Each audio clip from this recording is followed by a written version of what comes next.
Bonsoir à toutes et à tous, que Dieu vous bénisse abondamment. Bienvenue à ce nouveau numéro de l'entretien de la RTVC.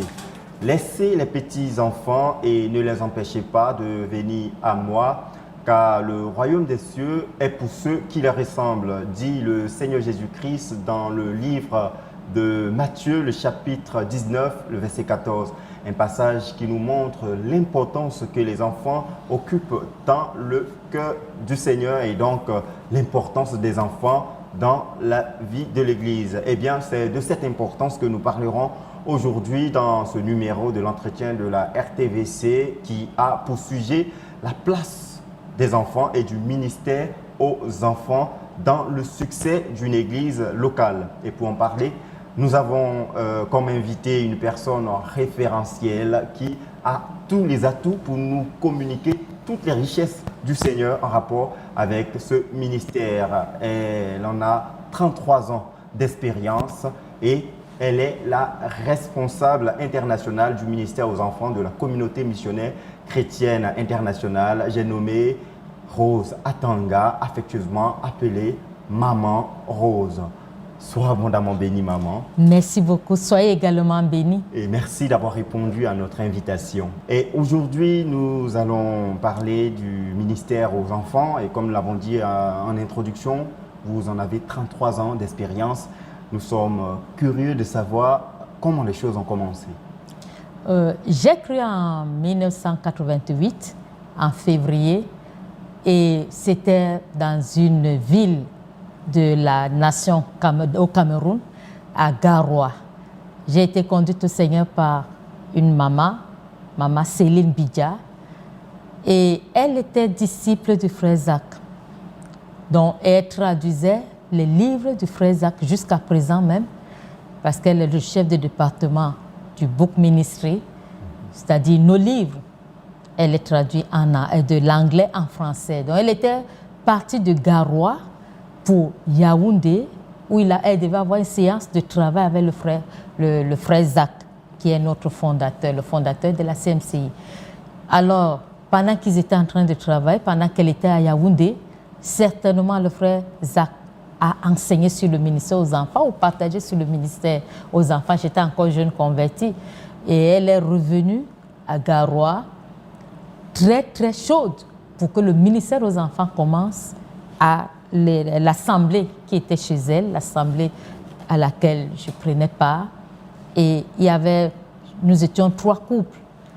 Et c'est moi qu'elle avait choisi. Elle a dit qu'il faut que le ministère aux enfants commence. C'est ainsi qu'elle m'a confié les enfants. Et les enfants qui étaient là, c'était nos enfants, les enfants des couples qui étaient dans l'assemblée. Donc c'est ainsi que j'ai commencé et avec elle. Parce que comme moi, je sortais d'une église protestante, je savais que là-bas, c'était l'école de dimanche. Donc, nous avons commencé comme l'école de dimanche, enseignant les enfants les histoires de la Bible, traduisant les chants en français. Et c'est comme ça que j'ai commencé. Donc, en avril 1988, j'avais à peine 2 mois dans la foi quand j'ai commencé avec le ministère aux enfants. C'est en fait l'école de dimanche qui est aujourd'hui ministère aux enfants. D'accord, et donc en 1988, vous commencez en tant que ministre aux enfants. Oui, en tant que ministre. Et à quel moment vous devenez la responsable internationale du ministère aux enfants de la CMCI? Donc, pendant que j'étais à Garoua, je travaillais avec les enfants, j'ai été affectée, j'ai continué avec les enfants et je suis donc revenue à Yaoundé.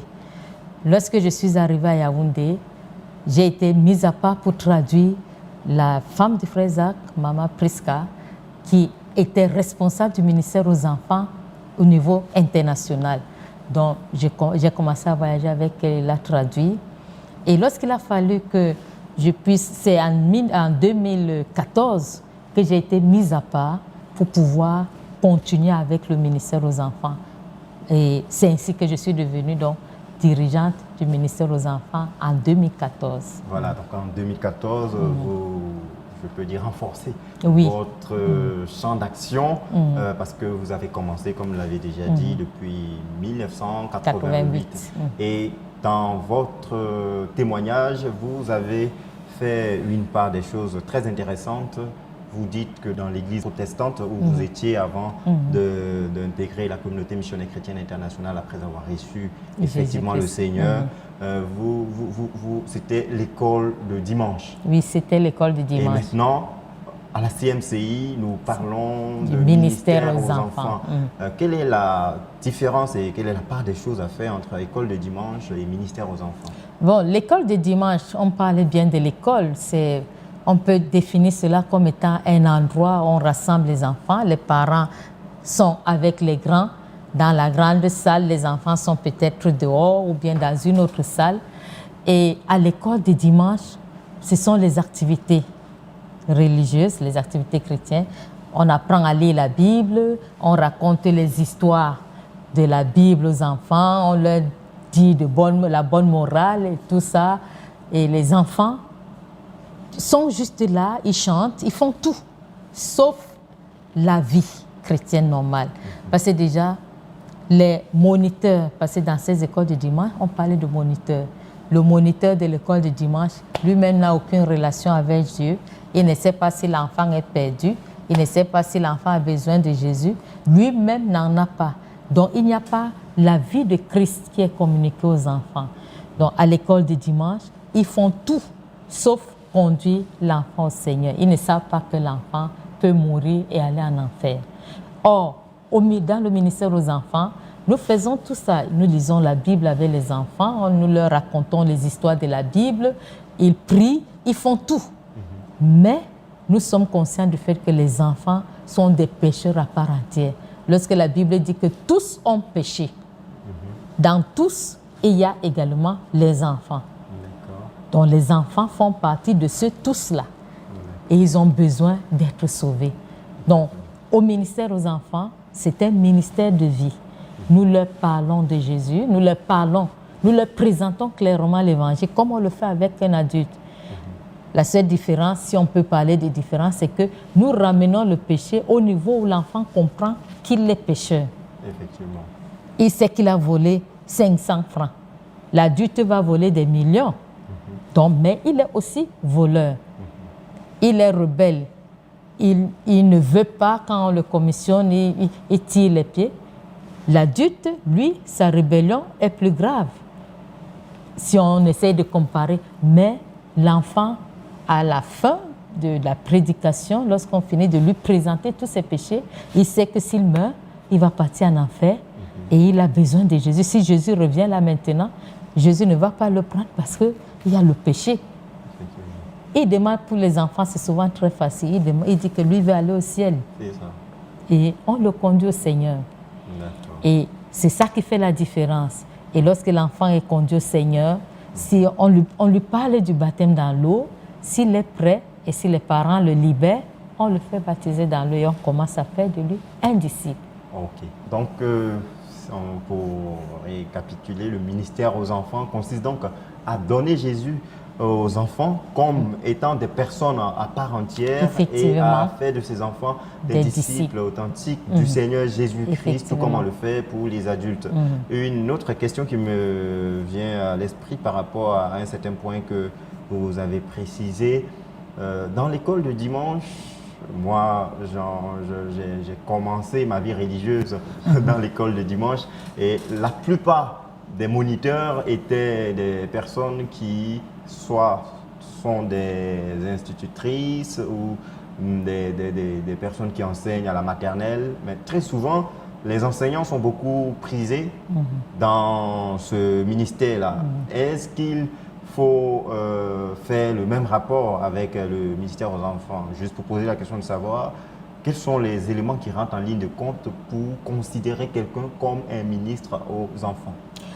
Comme nous l'avons dit il y a quelques instants, le ministre aux enfants qui doit communiquer la vie doit lui-même avoir la vie. L'enseignant de l'école maternelle qui est moniteur et qui n'a pas la vie ne peut pas communiquer la vie. Donc, premièrement, le ministre aux enfants doit être un enfant de Dieu qui est né de nouveau et qui est en train de vivre la vie chrétienne active, c'est-à-dire en marchant avec Dieu selon ce que nous avons appris. Et en plus de cela, ce n'est pas juste le fait de lire la Bible, méditer et tout ça. Il faut que cela soit vu dans son caractère. Parce que tout comme l'enseignant, le ministre des enfants est imité par l'enfant. Ce que le ministre va dire à l'enfant, il va l'absorber et faire comme le ministre a dit. Et il regarde la vie du ministre aux enfants. Ce que le ministre aux enfants fait, il va imiter. Parce qu'il sait que c'est le modèle. Donc, ce n'est pas comme à l'école ou même comme dans les écoles de dimanche où le moniteur n'a aucune relation avec Dieu. Le ministre aux enfants doit premièrement être lui-même enfant de Dieu, vivre la vie chrétienne, la vie de disciple, jusqu'au niveau où il comprend les choses, et dans sa vie, dans son caractère, son langage, refléter Christ, parce que l'enfant va l'imiter. D'accord. Donc le ministre aux enfants est donc d'abord un disciple authentique du Seigneur Jésus-Christ, et il travaille en vue de faire des enfants des disciples authentiques de Jésus. Du coup, ce n'est pas juste les caractéristiques professionnelles qui qualifient quelqu'un pour être ministre aux enfants. Alors, si, considérons que je suis un ministre aux enfants, et on me donne un enfant et on me demande d'exercer mes actions en tant que ministre aux enfants, qu'est-ce que le ministre aux enfants doit faire avec les enfants qui lui sont confiés? Le ministre aux enfants, comme nous l'avons dit, est d'abord un enfant de Dieu, quelqu'un qui est né de nouveau et qui a la vie de Christ et qui peut communiquer la vie de Christ à l'enfant. Donc la première chose, c'est s'assurer que l'enfant est sauvé. Il présente l'évangile à l'enfant clairement, en des termes simples mais profonds, sans rien diluer. L'enfant qui est prêt reçoit Jésus et il commence à le bâtir. Premièrement, il lui parle de l'assurance du salut. Parce que si l'enfant n'a pas l'assurance du salut, il pense que dès qu'il commet un péché, c'est fini. Il va déjà en enfer. Il faut qu'il soit rassuré qu'il est sauvé. Ses péchés sont pardonnés. Il est devenu enfant de Dieu. Son nom est écrit dans le livre de vie. Il n'ira plus dans le lac de feu. Il faut qu'il le sache. Donc, au cas où il tombe, où il commet un péché, on lui demande de se repentir, qu'il demande pardon et qu'il abandonne. Donc là, il est rassuré qu'on ne va pas le jeter dans le lac de feu. Ensuite, il peut lui parler du baptême dans l'eau, il peut lui enseigner sur le baptême dans l'eau, si les parents libèrent. Mais il faut d'abord que déjà le ministre soit convaincu que cet enfant est sauvé. On ne peut pas enseigner l'assurance du salut à un enfant qui n'est pas sauvé. Ça, c'est le tromper. Et il faut donc qu'il soit sûr que dans son esprit, après la prière, que cet enfant est sauvé. Donc là, on enseigne sur le baptême dans l'eau. Si les parents libèrent l'enfant, il se fait baptiser dans l'eau comme un adulte. Et on continue avec lui apprenant comment lire la Bible, comment méditer. Et la méditation d'un enfant, surtout un enfant qui a peut-être moins de 10 ans, qui ne sait pas très bien, qui ne peut pas méditer de manière compliquée, il lit sa Bible. On lui dit qu'il recopie peut-être 3 versets bibliques dans son cahier chaque jour. Et il voit comment ce verset biblique s'applique à sa vie. Si c'est que le verset biblique parle d'un commandement, il voit comment il doit obéir à ce commandement dès ce jour-là. S'il s'agit de quelque chose qu'il doit faire, il écrit ce que Dieu, comment ça s'applique dans sa vie et il prie, il prend des engagements. Ça, c'est sa méditation. Il doit également prier. Parce que si tu es déjà enfant de Dieu, tu dois parler à ton Père. Il doit apprendre à prier. On lui apprend à prier. Nous, pour les enfants, nous avons des retraites de prière de 15 minutes adaptées aux enfants. Matin, midi, soir. Et la nuit, il pourrait commencer même une seule, et ainsi de suite, et grandir dans la vie de prière. Et à un moment donné également, nous pouvons lui apprendre à tenir un cahier de compte rendu. Nous traçons le cahier pour qu'il apprenne à rendre compte par semaine d'abord. La lecture biblique, j'ai lu combien de chapitres, j'ai eu combien de méditations, j'ai eu combien de retraites de 15 minutes, le jeûne, donner à Dieu, ainsi de suite. Les travaux domestiques, l'école, la vie académique, combien de temps est-ce que je passe pour étudier? Parce que être enfant de Dieu ne veut pas dire qu'on a abandonné l'école. Donc, ça, c'est ce que le ministre aux enfants est appelé à enseigner l'enfant. On le forme on forme l'enfant en totalité. Oui, on ne laisse pas sa vie académique à côté, on ne laisse pas la relation avec les parents. Il doit avoir également le temps pour travailler à la maison. Nous ne formons pas les paresseux. Donc, on bâtit l'enfant à être un disciple à part entière, tout en tenant compte de sa réalité d'enfant. Donc, ramener les choses à son niveau intellectuel pour que les éléments qui rentrent en ligne de compte dans la formation des disciples lui soient aisément accessibles. Effectivement. Voilà.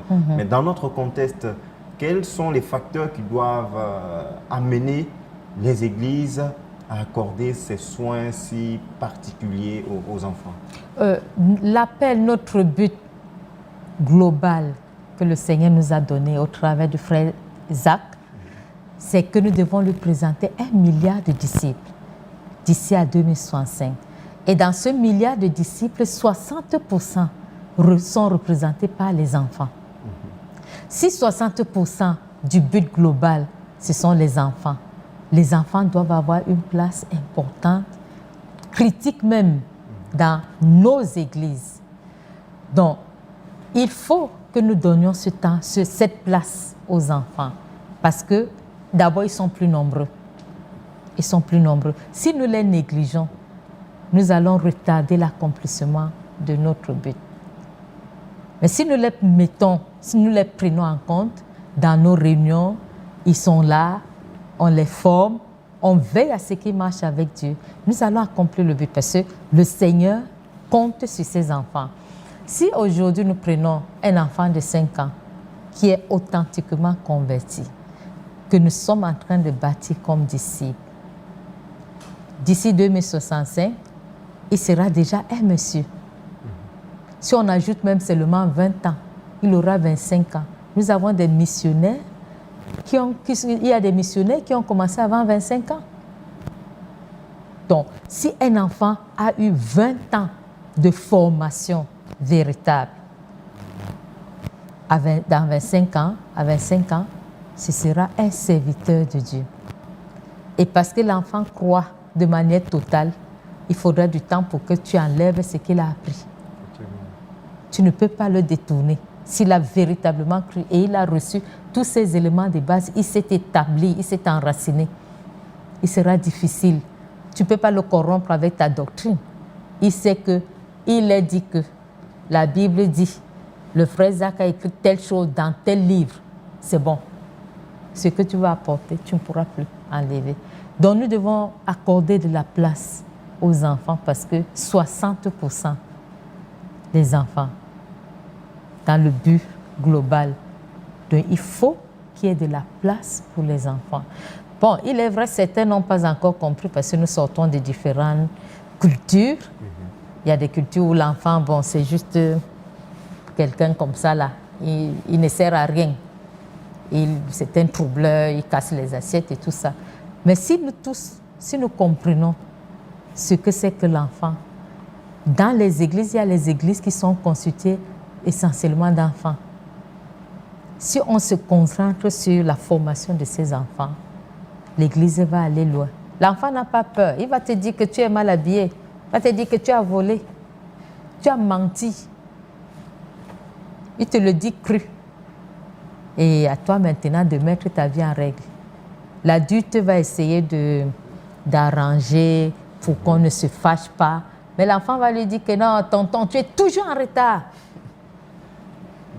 Et tu vas commencer à te gratter. Mais il a dit la vérité. Un adulte ne te dira pas clairement que tu viens toujours en retard. Voilà, nous comprenons bien. Les enfants sont donc très importants. Il faut les accorder un soin, il faut leur accorder un soin particulier pour se rassurer que l'Église soit tant dans le temps présent que dans l'avenir en accord avec les attentes du Seigneur et surtout accomplir le but de Dieu. Bien-aimés téléspectateurs, comme nous l'avons dit, nous sommes aujourd'hui dans ce numéro de l'entretien de la RTVC en train de développer le thème « L'importance des enfants et du ministère aux enfants dans le succès d'une église locale ». Et notre invité du jour, c'est Maman Rose Atanga, responsable internationale du ministère aux enfants de la communauté missionnaire chrétienne internationale. Maman Rose, nous avons parlé de ce que c'est que le ministère aux enfants et qui est ministre aux enfants et de l'importance à accorder aux enfants compte tenu de leur place dans le présent et même dans le futur de l'Église. Il y a une entité qui rentre particulièrement en ligne de compte dans cette question d'enfant. Parce que jusqu'à preuve du contraire, le ministre aux enfants n'est pas forcément le parent biologique de l'enfant. Tandis que l'enfant naît à la maison, il grandit à la maison et il n'a que quelques instants de sa vie qu'il passe avec les différents ministres aux enfants. Alors, quelle est la responsabilité des parents dans tout cet élan de formation des enfants en tant que disciples de Jésus? Par rapport aux parents, ils ont vraiment une lourde responsabilité parce qu'ils passent près de 90% du temps avec les enfants. Nous, au niveau de l'Église, c'est à peine 10%. Parce que les enfants sont là peut-être samedi, 1 heure ou 2 heures, dimanche, 1 heure ou 2 heures. Mais tout le reste du temps, ils sont soit à l'école, soit à la maison. Donc les parents passent plus de temps avec les enfants. Si nous prenons le cas des parents croyants, des parents qui sont dans l'Église, des parents qui sont nés de nouveau, ils doivent s'assurer que leur enfant a cru, leur enfant est sauvé. S'ils sont incapables, s'ils ne savent pas comment conduire l'enfant au Seigneur, ils peuvent le confier à quelqu'un qui peut le faire, mais s'assurer que cet enfant a donné sa vie à Jésus. Et au niveau de la maison, parce que ce sont les parents à la maison qui sont des modèles pour les enfants. Pendant que les enfants regardent leurs parents vivre, ils imitent. Si les parents sont le genre qui ne savent pas dire « s'il te plaît »,« merci »,« bien fait », l'enfant va faire comme eux. Si le père commissionne l'enfant et dit « hé, Paul, viens ici, regarde comment il marche ». Quand l'enfant va commissionner son petit frère, il va dire « hé, Toupi, viens ici, regarde comment tu marches ». Il reproduit juste. C'est ça. Si on ne lui a jamais dit « merci parce que tu m'as fait telle chose », il ne dira jamais « merci ». S'il te plaît, passe-moi un verre d'eau. Il ne dira jamais « s'il te plaît ». Il va dire « donne-moi, donne-moi ». Je refuse.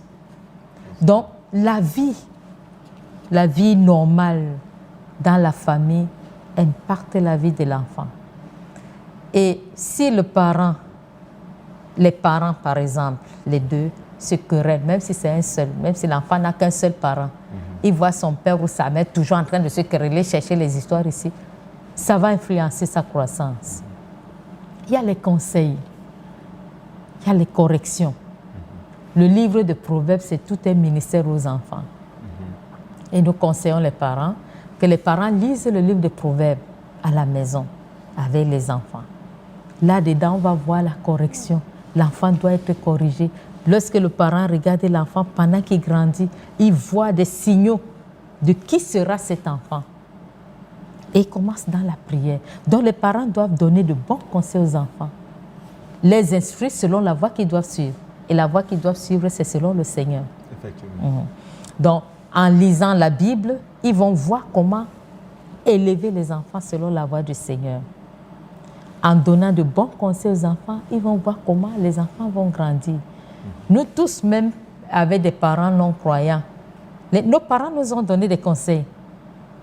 Et de bons conseils qui, lorsqu'ils ont été suivis, nous ont préservés de beaucoup de mal.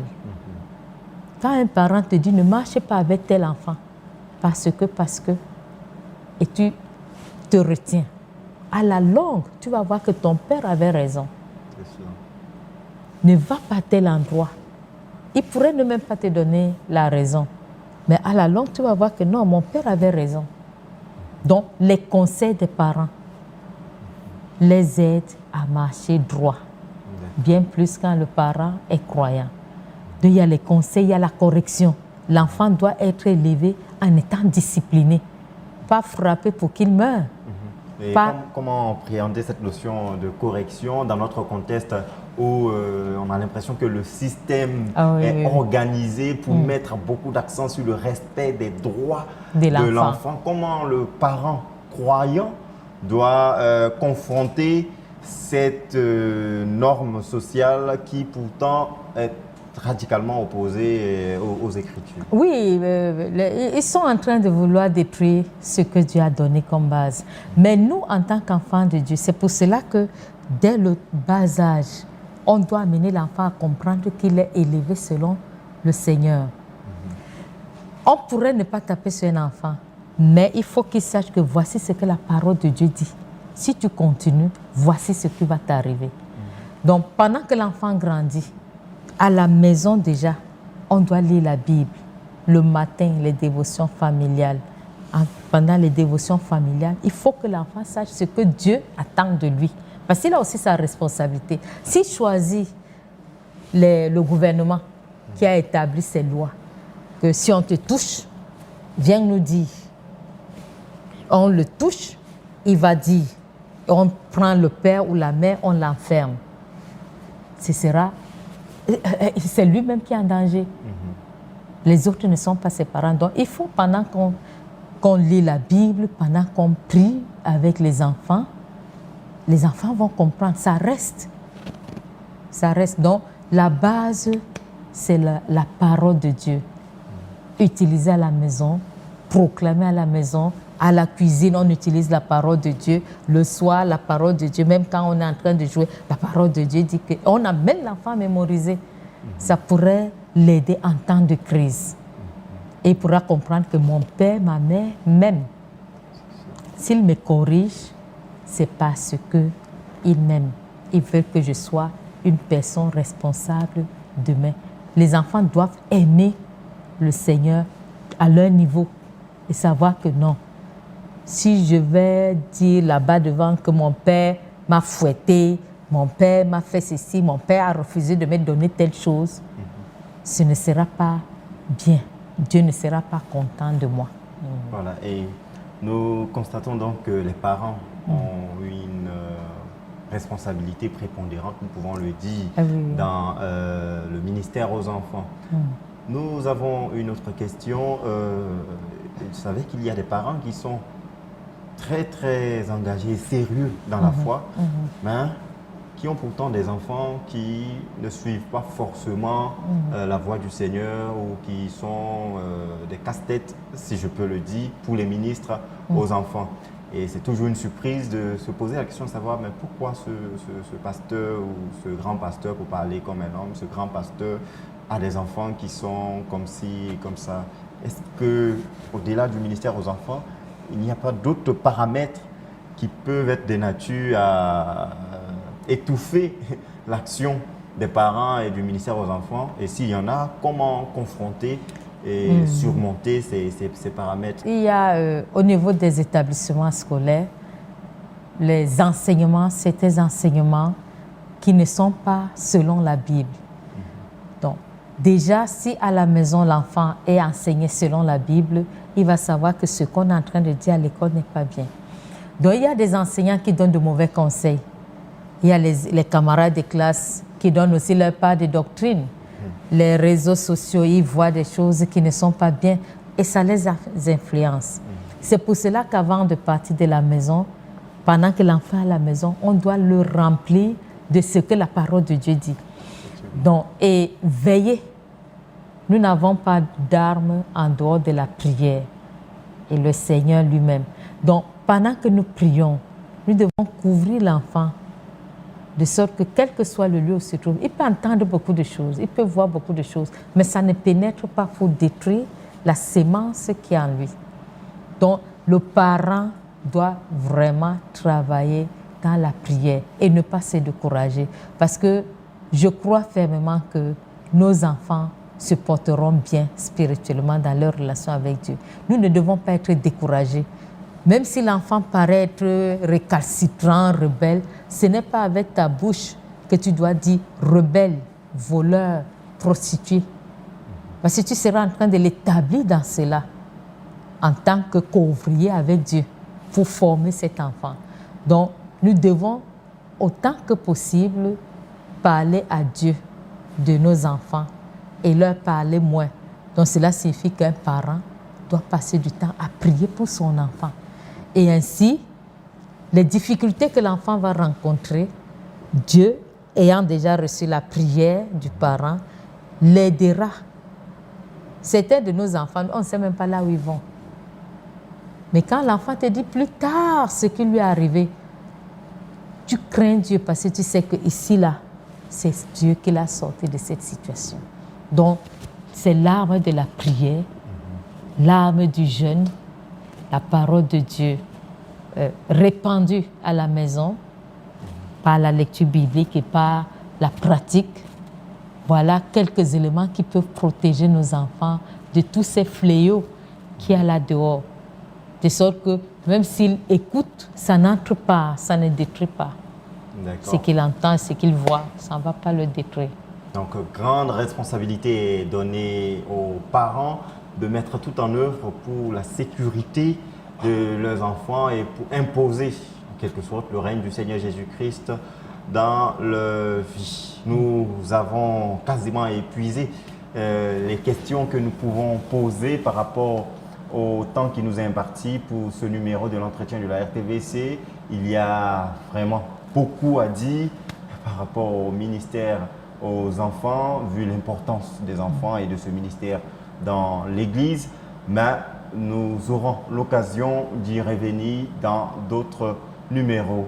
Occasion pour nous de poser la question de savoir comment a été le séjour de Maman Rose en Côte d'Ivoire. Nous rappelons que depuis le 13 septembre 2021 et vous retournez dans quelques jours. Quel bilan vous faites de ce séjour en Côte d'Ivoire? C'était un bon séjour et le temps que j'ai passé ici m'a permis d'entrer en contact avec plusieurs frères et j'ai eu à travailler de manière individuelle avec certains. J'ai touché du doigt certains problèmes au niveau personnel et d'une façon générale, j'ai été très bien accueillie. Il y a de l'amour, il y a de l'attention et à un certain niveau, c'était comme un peu trop gênant. Il y avait de l'attention. Les enfants étaient très joyeux de me recevoir et ils ont vraiment manifesté leur joie de diverses manières, avec des petits dons, nouveaux enfants, des dons par-ci, par-là. Donc, d'une façon générale, c'était un bon séjour et j'ai eu le temps de me reposer parce que c'était très nécessaire. Le temps que j'ai passé ici, je me suis ressourcie, je me suis rafraîchie. Nous rendons donc grâce au Seigneur et à notre tour de vous dire merci beaucoup d'être non seulement venu en Côte d'Ivoire et avant de conclure cette émission, Maman Rose, tu as devant toi, là à la caméra, les parents, les ministres aux enfants et les enfants. Qu'est-ce que tu as à dire comme dernier mot? Bon, quelques paroles concernant les enfants. Déjà, les enfants doivent se prendre très au sérieux parce que le Seigneur les prend au sérieux. Ils sont notre, si je peux le mettre ainsi, notre avenir parce que ce que nous investissons en eux, d'ici 30 ans, plusieurs d'entre nous ne seront plus là. Ce sont eux qui vont continuer. Donc, ils sont en quelque sorte notre dépôt, nos réserves pour continuer, pour la continuité. Et en ce qui concerne les parents, il faut que les parents, ce que j'ai à dire aux parents, c'est que Dieu compte sur eux pour qu'ils puissent lui donner ses enfants de la gloire de Dieu à partir de la maison. Donc, ils ont tout intérêt à investir par leur propre vie, par l'éducation, en étant un modèle selon le Seigneur, pour que les enfants, les imitant, puissent juste être bien. Et quant au ministre, le ministre doit se nourrir parce qu'il a une responsabilité aussi grande, il rendra compte. Il doit être bien nourri spirituellement pour pouvoir produire également des enfants spirituellement bien nourris qui seront utiles à Dieu. Parce qu'un ministre malade va produire des enfants spirituellement malades. Un ministre qui vit dans le péché et qui vient se tenir devant les enfants, c'est cette vie de péché qui va communiquer aux enfants.